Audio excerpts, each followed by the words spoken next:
வணக்கம் நண்பர்களே. கலைஞர் மகளிர் உரிமை தொகை இனி ரூபாய் 1000 கிடையாது அப்படிங்கிற ஒரு சூப்பரான அப்டேட் தான் வெளியாயிருக்கு.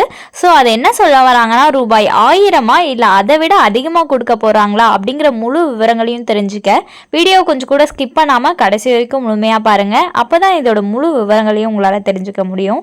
இதுதான் முதன்முறையாக நம்ம வீடியோ பார்க்குறீங்கன்னா மறக்காமல் நம்ம சேனலை சப்ஸ்கிரைப் பண்ணிவிட்டு அந்த லைக் பட்டனை தட்டி விட்டுருங்க. வாங்க வீடியோக்குள்ளே போகலாம். தமிழ்நாட்டில் மகளிர் உரிமை தொகை ரூபாய் 1000 வழங்கப்பட்டு வரும் நிலையில் இந்த தொகை அடுத்த ஆண்டு நடைபெற உள்ள பட்ஜெட்டில் உயர்த்தப்படலாம் என தகவல் வெளியாகியுள்ளது. தமிழ்நாட்டை அடுத்து மகளிர் உரிமை தொகை திட்டம் கர்நாடகா, மகாராஷ்டிரா போன்ற மாநிலங்களிலும் செயல்படுத்தப்பட்டு வருகிறது. அந்த மாநிலங்களில் பெண்களுக்கு ரூபாய் 1500 வழங்கப்படுகிறது. ஆனால் தமிழ்நாட்டில் ரூபாய் 1000 தான் வழங்கப்படுகிறது. இந்நிலையில்தான் மகளிர் உரிமை தொகை திட்டத்தில் வழங்கப்படும் தொகையை மேலும் உயர்த்த தமிழ்நாடு அரசு முடிவு செய்துள்ளதாக கூறப்படுகிறது.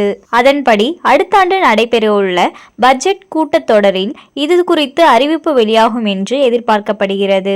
2026ஆம் ஆண்டு சட்டப்பேரவை தேர்தலை மனதில் வைத்தும் எதிர்க்கட்சிகள் அளிக்கப் போகும் வாக்குறுதிகளை மனதில் வைத்தும் ஆளும் திமுக அரசு மகளிர் உரிமை தொகையை உயர்த்த வாய்ப்புள்ளதாக கூறப்படுகிறது. இதற்கிடையே மகளிர் உரிமை தொகை திட்டம் மீண்டும் விரிவாக்கம் செய்யப்பட உள்ளது. ஆனால் இது பற்றி இன்னும் அதிகாரப்பூர்வ அறிவிப்பு வெளியாகவில்லை. விரைவில் அறிவிப்பு வெளியாகும் வாய்ப்புகள் உள்ளன. வேறு சில ஆவணங்கள் சரியாக இல்லாத பெண்களுக்கும் பணம் வழங்கப்படவில்லை. அரசின் வேறு நிதிகளை வங்கியில் பெறக்கூடிய பெண்களுக்கு இந்த திட்டத்தில் இப்போது இன்று இல்லாமல் எதிர்காலத்திலும் வாய்ப்பு வழங்கப்படலாம் என்கிறார்கள். மேலும் உள்ளாட்சி தேர்தலுக்கு முன்பாக விரிவாக்கம் செய்ய வாய்ப்பு இல்லை என்பதால் தேர்தல் முடிந்த பின் தமிழ்நாட்டில் உரிமை தொகை திட்டம் மீண்டும் விரிவு செய்யப்படலாம் என்று கூறப்படுகிறது. ஸோ பார்த்தீங்கன்னா பொறுத்திருந்து பார்க்கலாம். மகளிர் உரிமை தொகை திட்டம் பார்த்தீங்கன்னா இன்னும் விரிவுபடுத்துறாங்களா இல்லையா அப்படிங்கிறத.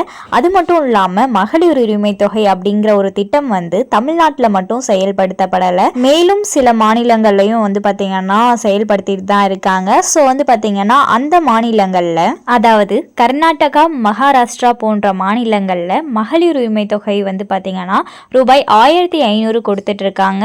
ஸோ பார்த்தீங்கன்னா தமிழ்நாட்டிலையும் இது உயர்த்தப்படுவதற்கான வாய்ப்புகள் இருக்கு அப்படிங்கிற மாதிரி சொல்றாங்க. அண்ட் பார்த்தீங்கன்னா சில மகளிருக்கு தமிழ்நாட்டில் பார்த்தீங்கன்னா தகுதி இருந்தும் சில பேருக்கு கிடைக்கல மகளிர் உரிமை தொகை அப்படிங்கிற மாதிரியும் சொல்லிட்டு இருக்காங்க. அது மட்டும் இல்லாமல் பார்த்தீங்கன்னா ரேஷன் கார்டுக்கு அப்ளை பண்ணி ரேஷன் கார்டு தாமதமாக வந்ததுனால நிறைய பேரால் மகளிர் உரிமை தொகை வாங்க முடியாத நிலைமையும் இருக்கு. ஸோ பார்த்தீங்கன்னா இப்போ தான் ரேஷன் கார்டு விநியோகிக்கிறது, அதாவது புதிய ரேஷன் கார்டு விநியோகிக்கிறது பார்த்தீங்கன்னா ஸ்டார்ட் ஆயிருக்கு. ஸோ வெயிட் பண்ணி பார்ப்போம் மகளிர் உரிமை தொகை திட்டம் பார்த்தீங்கன்னா விரிவுபடுத்துகிறாங்களா இல்லை அவ்வளோதாமா அப்படிங்கிறத. மேலும் இது போன்ற அரசாங்கம் சார்ந்த அனைத்து அப்டேட்களையும் உடனுக்குடனே தெரிஞ்சுக்கணும்னு நினச்சிங்கன்னா மறக்காமல் நம்ம சேனலை சப்ஸ்கிரைப் பண்ணி பக்கத்தில் இருக்க பெல் ஐக்கானை கிளிக் பண்ணி அதில் ஆளுங்கிற ஆப்ஷனை செட் பண்ணி வச்சுக்கோங்க. அப்போ தான் நம்ம அப்லோட் பண்ணுற வீடியோ உடனுக்குடனே உங்களுக்கு நோட்டிஃபிகேஷனாக சேரும். அது மட்டும் இல்லாமல் அந்த லைக் பட்டனை தட்டி விட்டுருங்க. தேங்க்ஸ் ஃபார் வாட்சிங்.